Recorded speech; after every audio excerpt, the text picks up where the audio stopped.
النهارده موجودين في شجرة مريم. كل كنيسة وليها قصة، كل دير ومعاه حكاية. هنا في دوكو ستيبس بنمشي خطوة ورا الحكاية.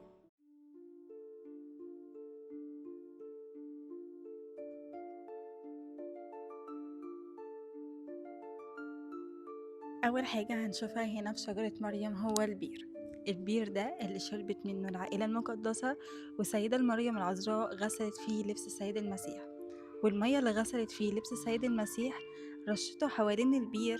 في مكان ده أنبت نبات اسمه البلسان.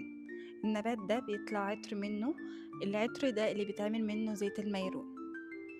تاني حاجة هنشوفها معانا هي شجرة مريم، وهي متقسمة ل3 أجيال. ليه 3 أجيال؟ طبعا الشجر والخشب والحاجات دي بتضعف مع مرور الوقت، فأول شجرة اللي هي الأساسية اللي قاعدة تحتيها السيدة مريم العذراء ضعفت، وأخدوا منها جذع كده وزرعوها تاني، كانت 1656.